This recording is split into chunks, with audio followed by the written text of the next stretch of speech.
box for questions from the audience for our Q&A following the presentation, so please feel free to type your questions there. Tonight's program is How to Spot Fake News in 2020, Misinformation Trends in the U.S. Election. We are bringing you this program in an effort to help you engage with the often overwhelming topic of disinformation. It's very important to us. It's very important to us at Chicago Public Library that our patrons are confident, informed, and responsible consumers of online information. To that point, we are currently putting the finishing touches on 2 new online courses for our Chicago Digital Learn site, Basics of Disinformation and Disinformation in Social Media. Please look for the news of their release on our website in the coming days. Tonight's presentation is by our partners from NewsGuard. NewsGuard is a company founded by journalists that rates the reliability of news websites and tracks emerging trends in online misinformation. Tonight, we welcome Sarah Brandt and Melissa Golden. Sarah Brandt is VP of News Literacy Programs at NewsGuard, where she oversees NewsGuard's partnerships with schools, nonprofits, academic researchers, and more than 700 public libraries, including Chicago Public Library. Melissa Golden is a staff analyst and news literacy associate for NewsGuard. She writes and edits nutrition label reviews, assessing news outlets for credibility and transparency, and helps support NewsGuard's news literacy efforts. We are so grateful to Sarah and Melissa for sharing their expertise with us and making sure that we better understand this complex topic. Again, one more time, following the presentation, we'll have a Q&A, so please type your questions into the chat on the right side of the screen. And now it is my great pleasure to welcome and turn it over to Sarah Brandt and Melissa Golden of NewsGuard. Wonderful. Thank you so much, Kate, for that introduction, and thanks so much, everyone, for joining. As Kate explained, Melissa and I work at NewsGuard, which is a relatively new initiative by journalists to rate the reliability of news and information websites. And through this process of rating and monitoring so many diverse news and information websites, we have gotten to know all of the tactics and trends deployed by bad actors to spread misinformation online.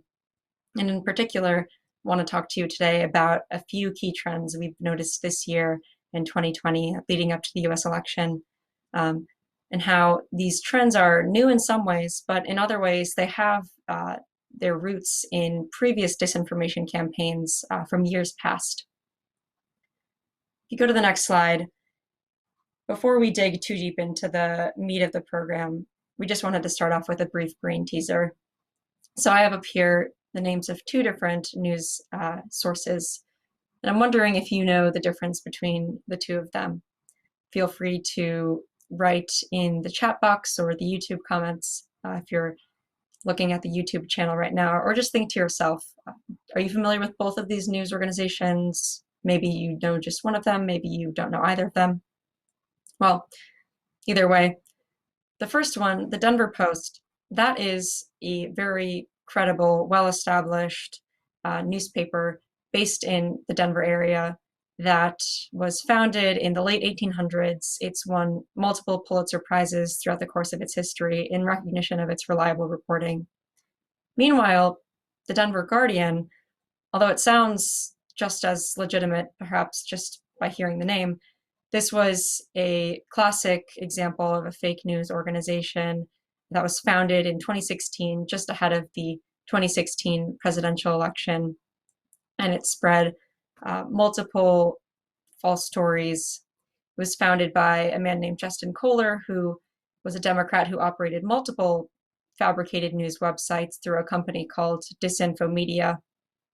If you go to the next slide, you'll see an example of one of the Denver Guardian's stories.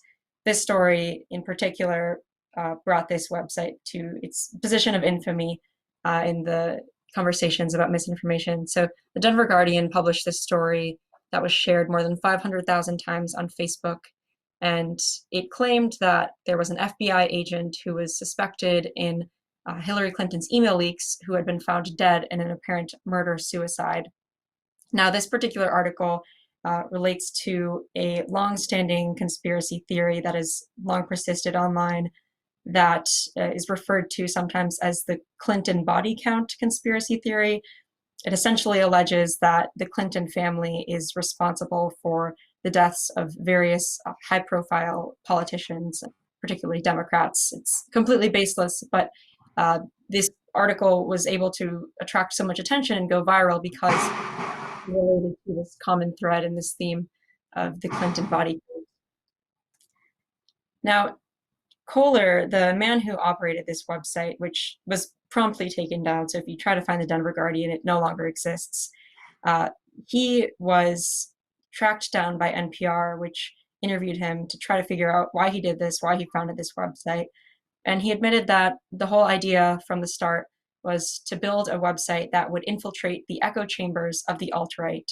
He would publish blatantly false or fictional stories, and then he would be able to publicly denounce those stories and point out the fact that they were fiction. So it was essentially intended as kind of a gotcha to try to expose people for believing in misinformation. Now, Kohler has long since retired from the fake news business, seemingly, and this was all in 2016. So what's happened in the years since?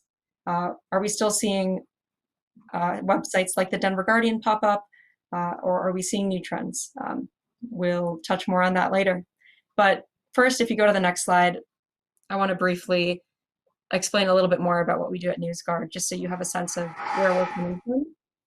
So what we do at NewsGuard, you can think of us as similar to a fact-checking organization like Snopes or PolitiFact, but unlike a fact checker, we're not evaluating the veracity of individual claims or articles. We're evaluating news sources on the whole. So specifically, we look at thousands of news websites and we rate them for credibility and transparency. You'll see on the right-hand side, we use 9 basic journalistic criteria to look at whether, for example, websites have repeatedly published false content, whether they use deceptive headlines. We also look at how transparent they are. Do the websites provide information about their ownership and financing, who's in charge, etc. It's designed to be an apolitical process, and we're just trying to get a sense for the general journalistic standards of a website. So based on how the websites fare in those 9 criteria, they receive either an overall green rating, indicating they're generally reliable, or a red rating, indicating they're generally unreliable. If you go to the next slide, just to give you a sense of how long we've been around and where we fit into this timeline of this boon in interest in misinformation. So misinformation has been around for centuries. I don't want to claim that it's a new phenomenon as of the 2016 election. However, there has been a groundswell of attention in and interest in countering misinformation and studying it ever since the wake of the 2016 election, and wide reports that there was widespread online misinformation, both spreading from domestic sources, but also from foreign sources.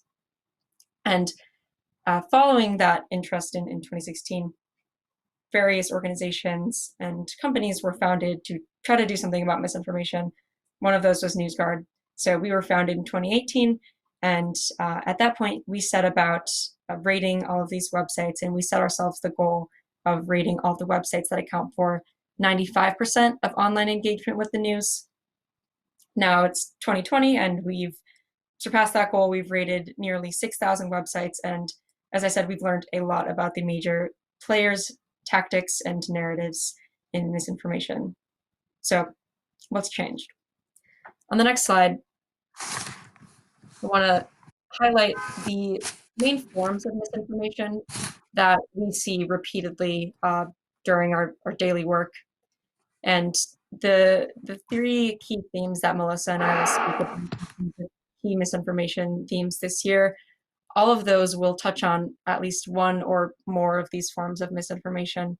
So these are pretty common, recognizable themes, and our hope is that by introducing these forms of misinformation, you'll be able to recognize them in the future when you do encounter them. So first off, imposter content. Imposter content is content from a source that is intended to mimic a trusted news source. So the Denver Guardian is a prime example of that. It plays on our trust in websites that sound like legitimate news sources and look like legitimate news sources, but are completely fabricated. Next up, hoaxes. Oh, sorry, if you go back, the next form of misinformation are hoaxes. So hoaxes are individual stories that are completely fabricated and false, and they're typically very outrageous. So it'll be something like a story about a lewd crime or a celebrity death hoax. And hoaxes are based on such outrageous topics and outlandish topics because they're typically designed to elicit an emotional response and get us to react and have a knee-jerk reaction and believe it and potentially share it. So that article from the Denver Guardian that related to the so-called Clinton body count conspiracy theory, that's an example of a hoax. Next up, health misinformation. So health misinformation is false claims about everything from cancer to diabetes to, of course, COVID-19. And long before COVID-19 was even a phrase that we recognized, before it had broken out in China and then worldwide, misinformation relating to health topics was a major, major category of online misinformation that we had already been tracking and detecting at NewsGuard, and COVID-19 just really provided a boon for these health misinformation spreaders. Conspiracy theories, those are the next major form. So conspiracy theories are convoluted theories that are designed to explain an event as being the result of a secret plot by those in power, typically claiming that there are political motivations behind some event. As I mentioned, the Clinton body count, that is a longstanding conspiracy theory.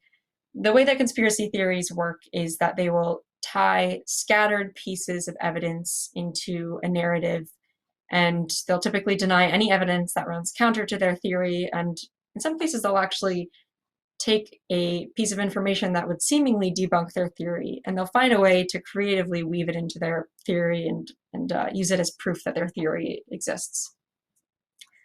The fifth form of misinformation is propaganda. So this is information or ideas spread by an organization, typically a government or another organization, that is intended to help its own ideologies and interests while discrediting those of its opponents and adversaries. It's very one-sided typically. It only includes information that's favorable to the organization while discrediting any information that's unfavorable. And then the final form is information that comes with a hidden agenda. So this is trickier to recognize because it's not so blatantly false like a hoax, but it is still very deceptive and very damaging. So what we mean by information with a hidden agenda is, for example, a website that's founded and it looks legitimate and it looks totally neutral, but it turns out it's funded by a major political organization.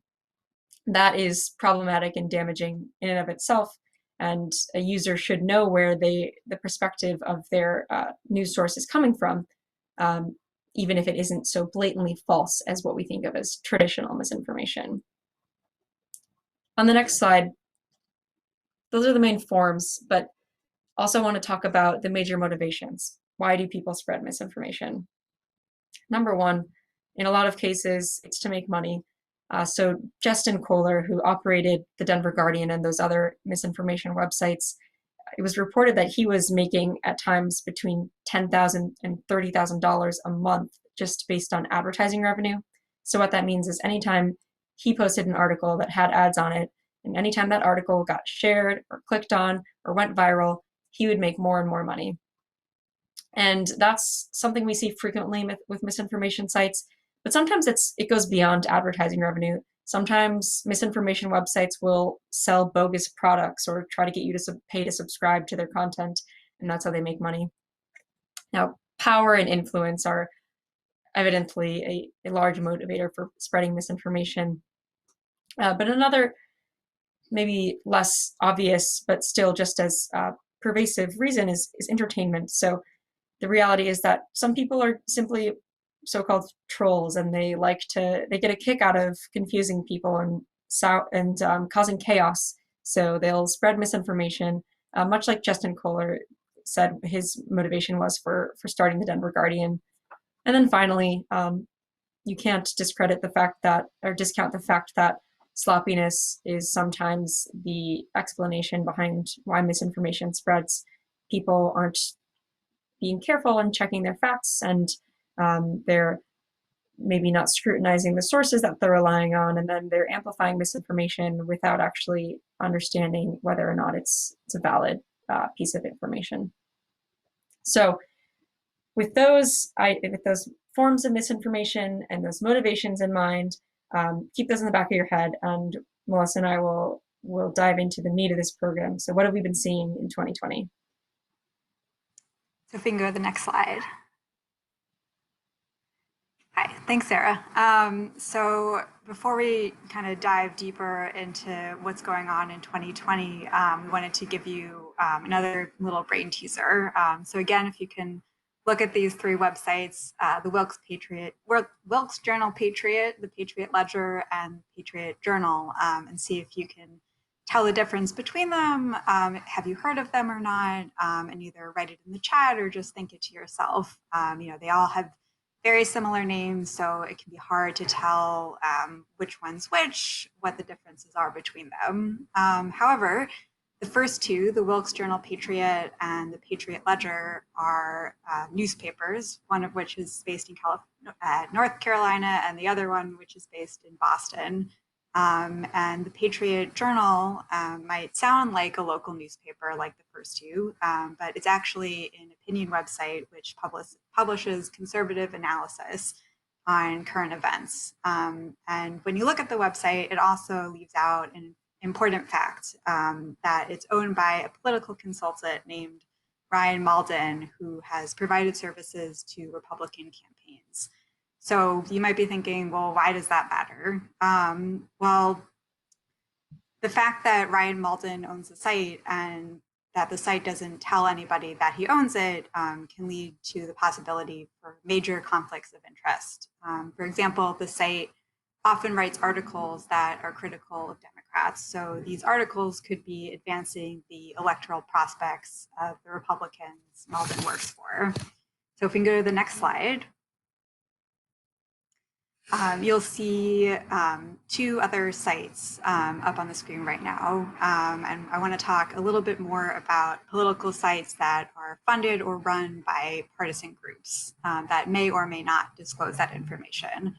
So on the left side, you have the American Independent, which is a liberal news site that has been financed by a politically active dark money group.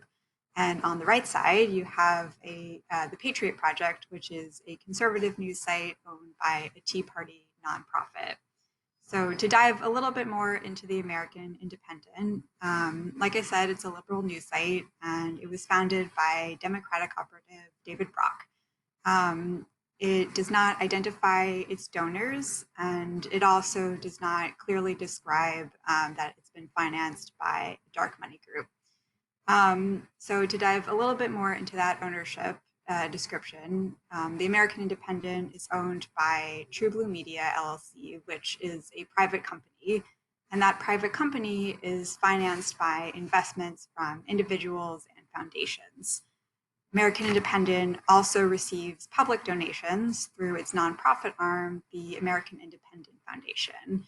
In addition to those sources of revenue, it's also received millions of dollars from the American Bridge 21st Century Foundation, which is a politically active nonprofit. So you might be thinking, why do I care about all of that convoluted, confusing ownership details? Well, American Independent discloses its ownership by True Blue Media and its relationship to the American Independent Foundation.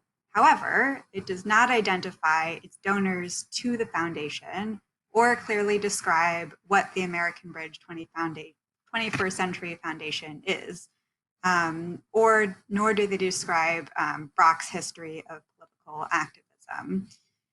So that's important because although the reporting on the American Independent is generally factual, the fact that they don't disclose all these political connections while writing about news from a liberal perspective might impact its reporting. And so readers won't know where their news is coming from and who's behind the site, which we at NewsGuard believe they have a right to know. So we've rated that site a red, meaning that it's generally not credible because of this potential conflict of interest, even though the information on the site is generally accurate.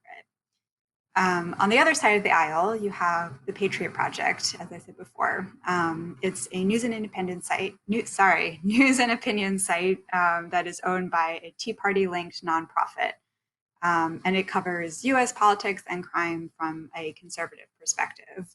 So this site is owned by Tea Party Patriots Action, Inc., which is a 501c4 nonprofit which supports Tea Party initiatives.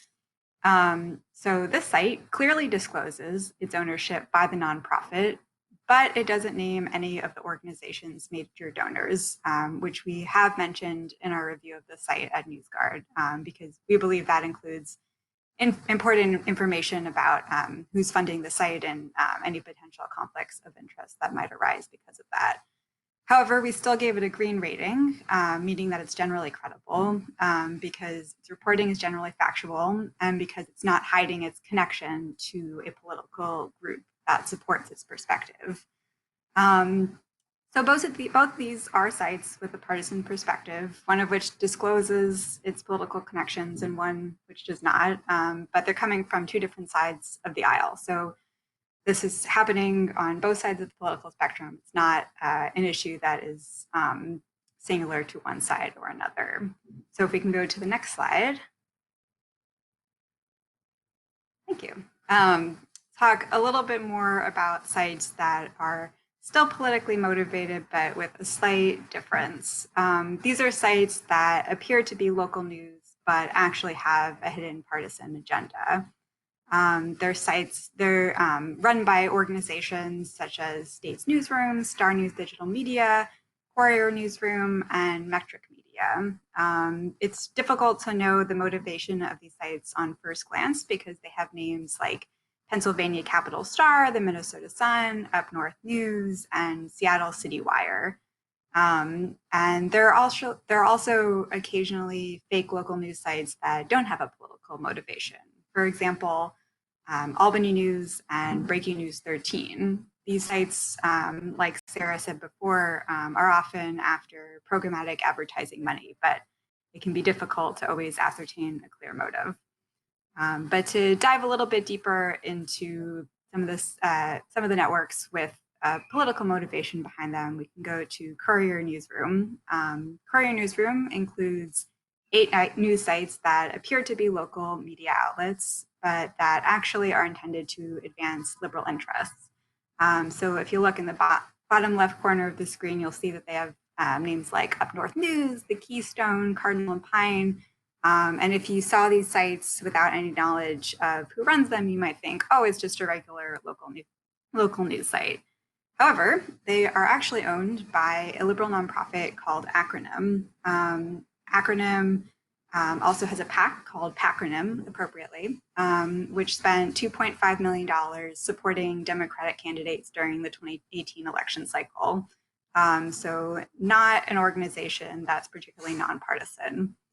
Acronym's business plan, which was obtained by Vice News in February 2020, quoted Acronym's founder and CEO as saying that news content is a better way to reach voters than campaign ads. So it's pretty clear that they're not after doing straight down the middle factual news reporting, but they have an agenda beyond that.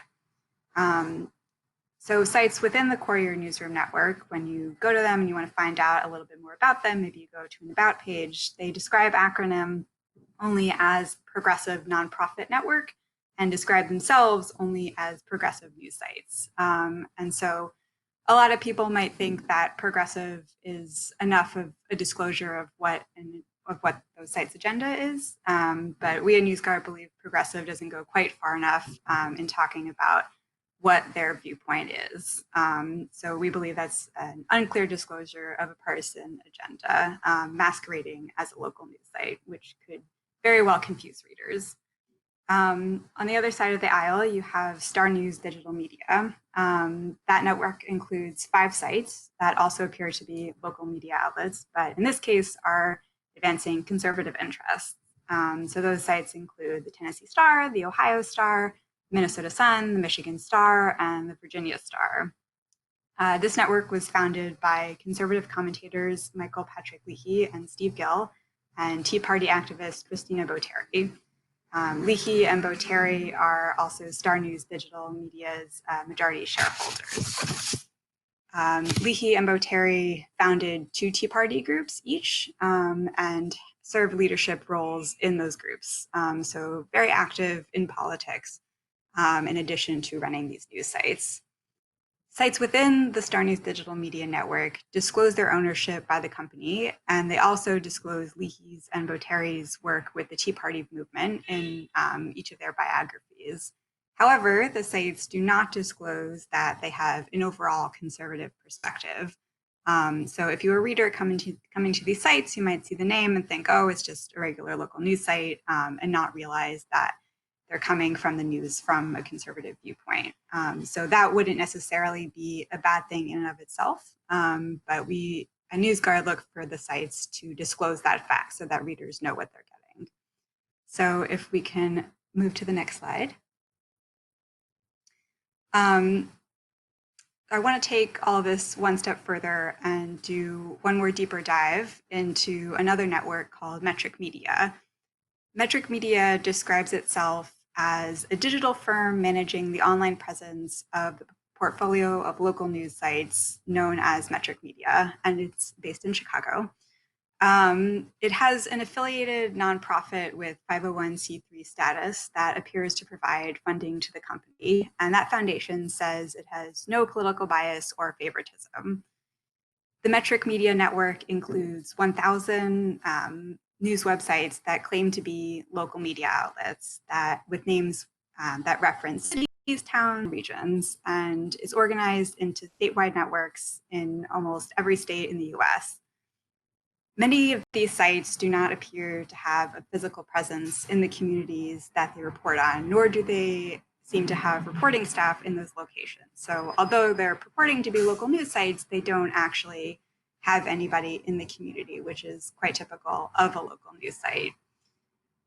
In addition to this lack of local presence, most stories in the sites are actually written by algorithms rather than people. And those algorithms analyze data such as school test scores to write their content. So when you think you might be getting stories written by people, you're actually getting stories written by AI. And these stories are generally factual, which is good, and they give the sites a local feel. But some of the sites have a small number of stories that are original writing, written by freelance writers. But like I said before, those writers aren't located in the locales in which they say they are. In addition to the fact that you have all this content written by algorithms, you have political stories published by the sites in the network that generally support conservative politicians and criticize liberals. However, the sites don't disclose that Metric Media CEO Bradley Cameron served as a senior advisor to the Republican strategy leader in the House of Representatives in the 1990s, and that he still works in politics. Nor do they disclose that the sites have a conservative viewpoint.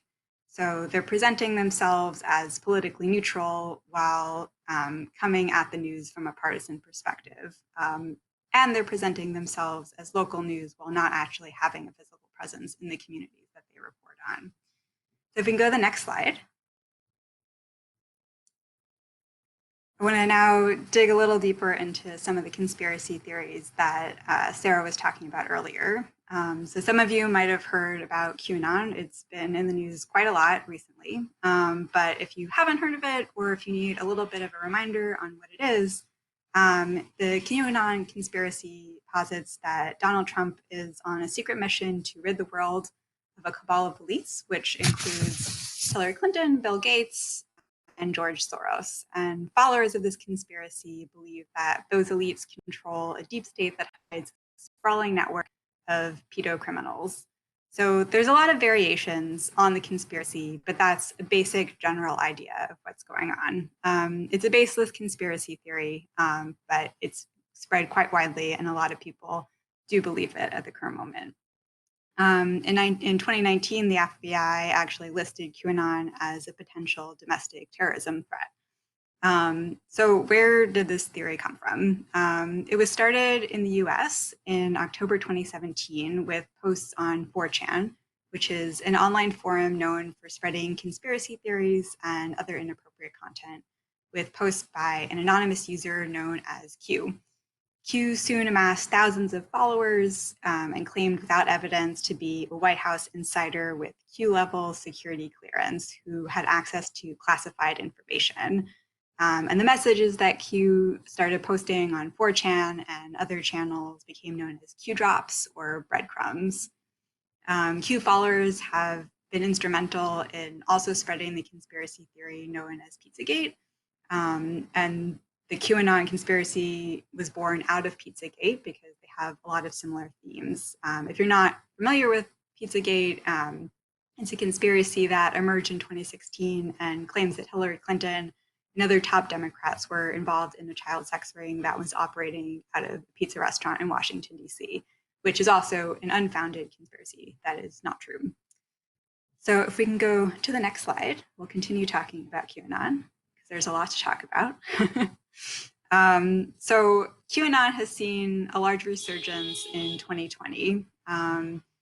Why has this happened? A lot of that is because it's started to move from the fringe into the limelight, and that's been helped along, for example, by members of the mainstream Republican Party supporting the theory. As of August 2020, 11 Republican congressional nominees were QAnon supporters, and Trump and his inner circle have shared Q's content on numerous occasions.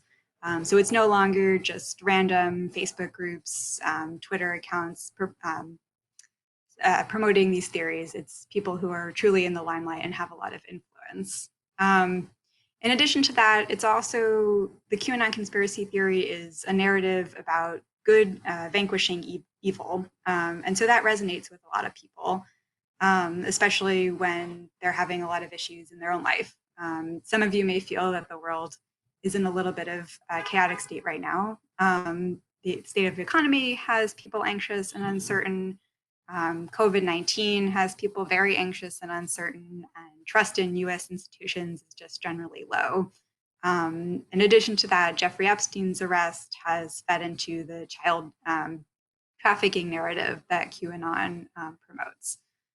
So all of these things contribute to the fact that people, want reasons to feel better and explanations for what's going on.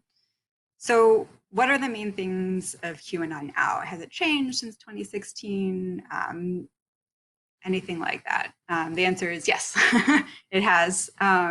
It's been called a big tent conspiracy theory because it's constantly evolving. So now, in addition to themes about the 2020 election, QAnon has also helped spread misinformation about COVID-19, the Black Lives Matter protests, anti-vaccine and anti-child trafficking movements, among many other causes. For example, you might have heard mention of the hashtag Save the Children campaign, which is a legitimate hashtag that's used by anti-child trafficking organizations to help spread their message. But that hashtag has been hijacked by QAnon supporters to help lead unsuspecting users to QAnon content. You might have also heard that the furniture retailer Wayfair was rumored to be a front for a child sex trafficking operation. That is not true, and it's part of the QAnon conspiracy theory. QAnon has also spread to other countries recently, including ones in Europe. So in late 2019 and early 2020, many new QAnon websites, pages, groups, accounts appeared in the UK, France, Italy, and Germany, and quickly amassed large numbers of followers. older accounts also started spreading QAnon content. And when those things started happening, QAnon theories began adapting to different locales. So they began calling local elites and local politicians as part of this deep state theory to give it a little bit of a local feel. And in 2020, QAnon misinformation also began spreading on popular misinformation websites, and European celebrities and politicians began promoting the conspiracy. So again, moving it from the fringe into the limelight. Other countries where QAnon is seeing a rise in popularity include Australia, Canada, New Zealand, and Brazil. And QAnon researcher Marc-Andre Argentino told VOA News that supporters have appeared in at least 71 countries. So it's become quite widespread, definitely not just in the US anymore. So with that, I'll hand it back to Sarah, who will talk more about conspiracy theories. Never enough of them. Thanks, Melissa. If you go to the next slide, we'll pivot away from politics for a second. So Melissa just spoke about two phenomena that are widespread in 2020 in terms of the online misinformation landscape. So one, this rise of partisan, fake local news sites, but also this resurgence of QAnon.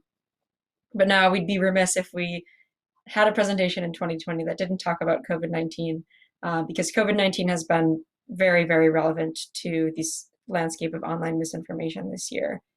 In fact, it's been deemed an infodemic that has been accompanying the pandemic. So early on in the pandemic, the World Health Organization actually came out and coined this term, infodemic, and they defined it as this overabundance of information, some of it accurate and some of it not, that makes it very hard for people to find trustworthy sources and reliable guidance when they need it. You go to the next slide. A brief overview of the infodemic. Early on in the pandemic and its accompanying infodemic, we started tracking the major sources of misinformation and claims of misinformation about COVID-19. So we launched what we call our Coronavirus Misinformation Tracking Center in February of this year, which is really just a central hub where we are keeping a running list of all of the websites, all of the prominent websites that we found to have published some sort of false narrative or narratives about COVID-19. At this point, we are unfortunately at more than 300 websites on that list, and it grows daily. I think we're getting pretty close to 350 at this point. So what are some of those false claims? Early on in the pandemic, a lot of the false claims about COVID-19 had to do with the origin of the virus. So there were baseless claims, for example, that the coronavirus was engineered in a Chinese lab as a bioweapon, or that it was stolen by Chinese spies from Canada. However, we're seeing less of that now, and now what we're seeing a lot more of, concerningly, are false claims about the eventual vaccine or vaccines that will be distributed to protect people from COVID-19. So what we're seeing here is really COVID-19 misinformation merging with long-standing anti-vaccine misinformation and spreaders. And so some of the false claims about an eventual COVID-19 vaccine claim that, for example, a vaccine will be used by the government to implant a biochip in us and track us. That's baseless. However, it's had some real results, or some real impacts rather. There have been a few polls conducted, for example, one a few months ago by the Associated Press and a research group at the University of Chicago, which asked people in the US how likely they would be to get an eventual vaccine when it's released. And something like 40 or 50% of Americans weren't sure that they would actually get a vaccine when it comes out, which is highly problematic for our country's public health response to the pandemic. So that's what's happening now, but throughout the entire pandemic, we've seen a variation of many different claims, and a lot of them are claims promoting baseless so-called treatments for COVID-19. For example, claiming that a substance called colloidal silver, which is a liquid with little silver particles in it, claiming that drinking that will cure COVID-19, when in fact, drinking the substance in excess can actually dye your skin gray. Also claims that drinking bleach will cure COVID-19. That's hopefully stands by itself. It's a highly dangerous and should never be, it's never advised. And then also just even more benign treatments that are still just ineffective, like claims that taking high doses of vitamin C can treat your COVID-19. Conveniently, some of the websites that were spreading those claims about the effectiveness of vitamin C at combating COVID-19 were also selling jars of vitamin C pills in their online stores. Next slide, please. So those are a few examples of the high-level categories of COVID-19 misinformation, but I want to dive a bit deeper into one specific thread of misinformation that's permeated the infodemic, and that is misinformation about 5G. So if you're not familiar, 5G is a new cell phone network technology which is being rolled out in the US by major cell phone providers like Verizon, T-Mobile, etc. And it's just the newest advances in cell phone technology, connectivity, and speed. So it promises faster download and upload speeds. However, starting in January of this year, a small, obscure French website called Les Moutons Enragés, which means the enraged sheep, published a story that was the first known instance of an article claiming that 5G and the coronavirus were somehow linked. Ever since that article was published, it was picked up by multiple blogs and similar health misinformation websites, and pretty soon you were seeing a lot of chatter about the fact that 5G was either making our symptoms of COVID-19 worse, or perhaps that COVID-19 didn't even exist. It was all just our body's reaction to 5G technology. Now, I want to make the point that there's no evidence for any of these claims, and the safety of 5G technology has been studied, and there haven't been any known harms affiliated with 5G technology. But that didn't stop all of this from coming to a head. Just a few months after Les Moutons Enragés published its first article about the so-called harms of 5G, we were seeing a scourge of people burning down 5G cell phone towers in the UK and even in other countries because of this fear that 5G technology was harming us or was causing COVID-19. This article from CNET said that at that point, 77 mobile towers had been burned down, and in the weeks after that, even more had. So on the next slide, you'll see, however, that this phenomenon of 5G misinformation isn't new. So 5G misinformation actually has its origins in Russian propaganda. So RT is a major Russian propaganda news outlet, and in 2018 and 2019, RT started publishing claims that 5G causes various health woes such as cancer, nosebleeds, learning disabilities, etc., none of which had any scientific basis, but that didn't stop them from pumping out articles and videos advancing these claims. These false claims from RT then quickly spread to other health misinformation websites like Natural News, which is an infamous network of hundreds of health misinformation websites. And false claims about 5G and its supposed dangers suddenly were spreading all around the health misinformation ecosystem. Now, you might be wondering, why would a Russian propaganda outlet be advancing false claims about a cell phone technology? So the New York Times interviewed a disinformation expert named Ryan Fox in a report that they published last year about RT's 5G propaganda. And what Mr. Fox had to say is that essentially Russia is behind the US and other countries in its development of 5G technologies. As he put it, Russia doesn't have a good 5G play. So instead, it's trying to undermine and discredit our 5G technology to make up for the fact that it's lagging behind in the technological advances. So RT's misinformation about 5G was all before COVID-19. It all predated these claims that 5G is linked to COVID-19. And interestingly enough, once misinformation spreaders began linking 5G to COVID-19, RT actually backed off, and it's since been publishing stories saying that 5G isn't dangerous, making matters even more confusing.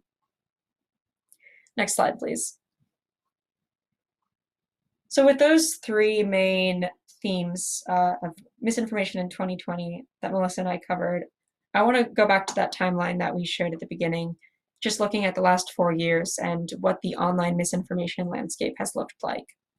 As you'll see, these main themes in misinformation, although they're very popular in 2020 and are seeing a spread and a rise in 2020, their roots are often deep-rooted from years past. So starting with this theme of fake local news websites, as we started with at the beginning, the Denver Guardian was a popular hoax website that was a fake local news site that went viral in 2016.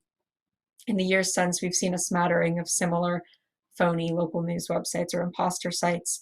But really in the past year, we've seen a huge explosion in this new phenomenon of local news websites that are actually politically motivated. So all of those networks of websites Melissa spoke about, like the Courier News Networks, State News Networks, Sun, etc. QAnon.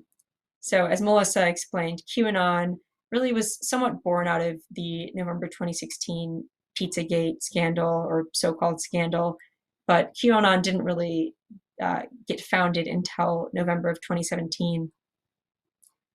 But fast forward to 2020, and that's when QAnon and Pizzagate merge, when QAnon takes on a new life and really expands and spreads to Europe and beyond. And then finally, 5G. So 5G has its roots in 2018 and 2019 Russian propaganda claims. And then in 2020, these false claims kind of set the stage for the COVID-19 claims to latch on to the 5G narratives and to cause chaos and burnt down cell phone towers in the UK. Next slides, please.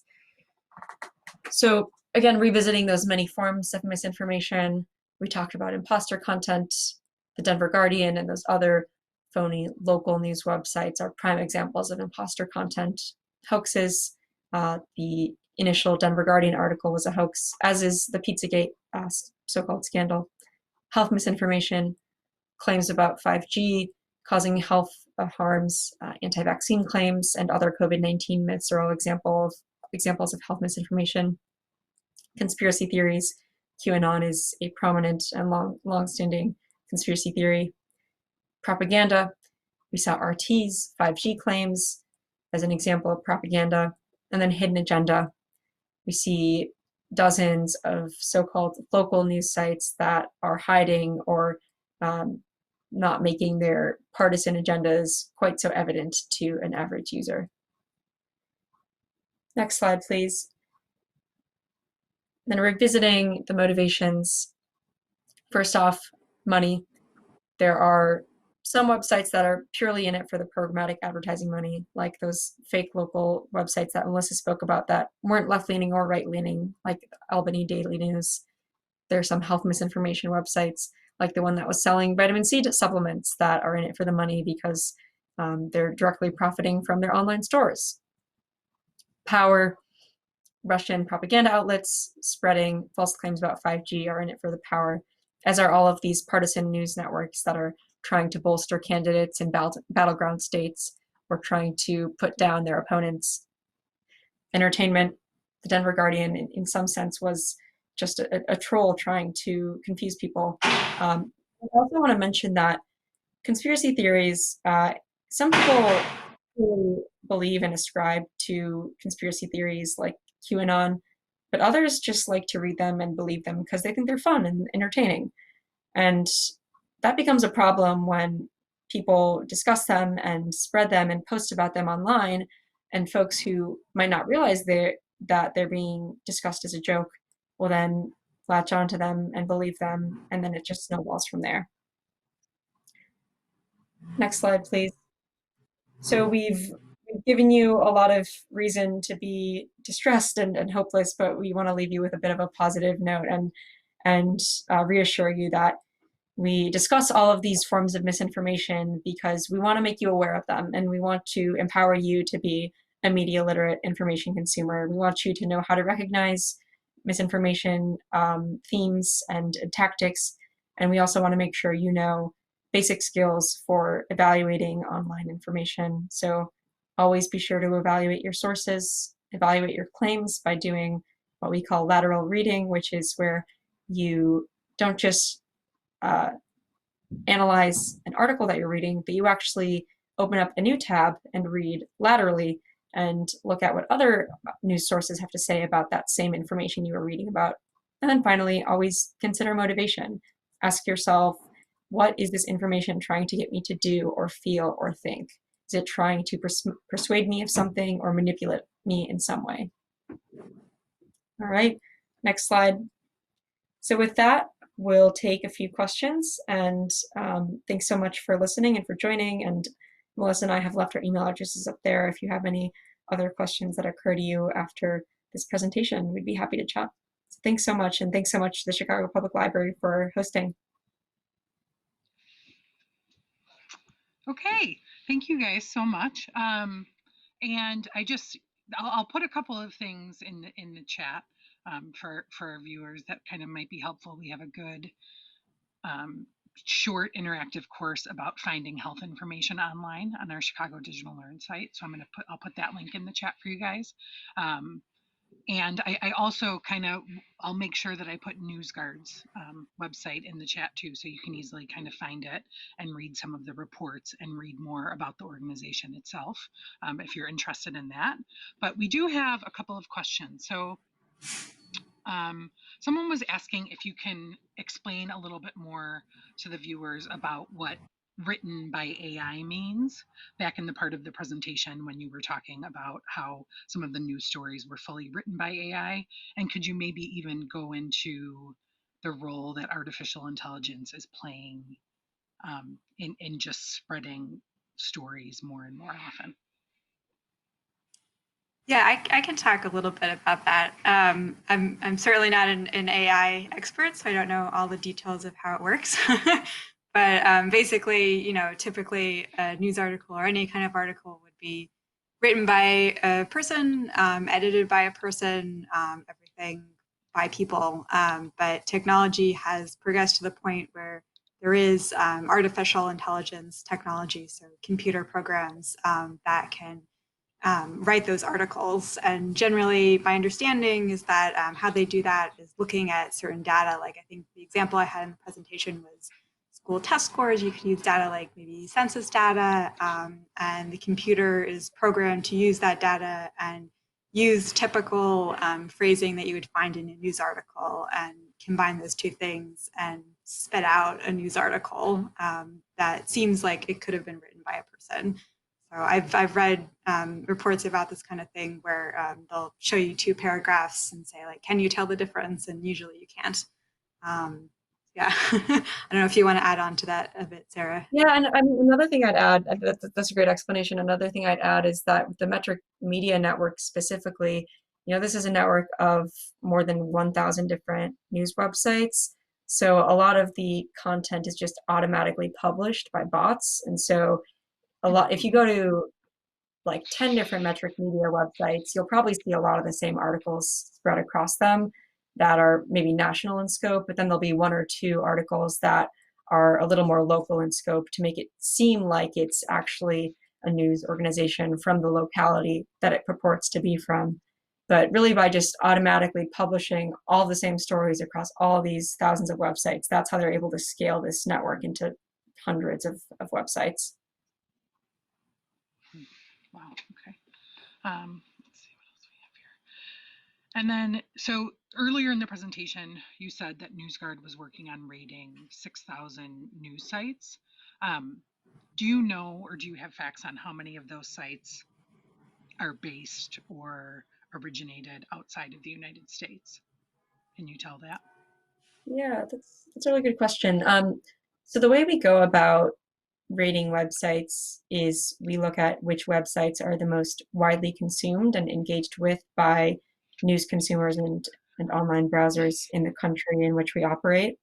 So we started by launching in the US. So the majority of those 6,000 websites that we've rated are US-based websites, but we've also since expanded to the UK, France, Germany, and Italy. And so hundreds of websites that we've rated are also from those websites. But I think my understanding of the way this person is asking this question is they're wondering how many news websites are like domestically based in the US and how many are being consumed in the US that are actually operated abroad. It's a good question. I mean, I don't have those numbers off the top of my head.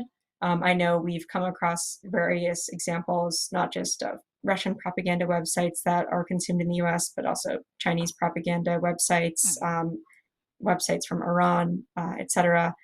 I mean, you also have the reality that, Canadian news is popular here just by virtue of the fact that we share borders. And similarly, UK news is popular here as well. So it is truly a global online information landscape. Great. Okay, so we are coming right on to about 7 o'clock. So I just want to say thank you, Sarah and Melissa, one more time. This session, for people that are viewing at home, this session is recorded and will live on our YouTube channel. So if you'd like to kind of have friends or others watch it, it will be up and available from now on. And like I said, I'll put NewsGuard's website into the chat, and a couple of other things. But before we say goodnight, I just want to do a quick commercial to tell you guys about a couple of the other virtual programs that we have coming up this week for adults. So first, tomorrow at noon, you can join us for the premiere episode of our web TV series, Chicago Neighborhoods Beyond Borders. And then Thursday, October 1st at 6 p.m., you can join us for American Warsaw, the Rise, Fall, and Rebirth of Polish Chicago. So those are just a couple of more things that we have coming up for you this week. Thanks so much for tuning in. Everybody, please again, look out for those Chicago Digital Learn courses that we'll be putting up on our website soon. And again, Sarah, Melissa, thank you so much for helping us out tonight and explaining everything. Have a good night. Thank you so Thank you. much. Good night.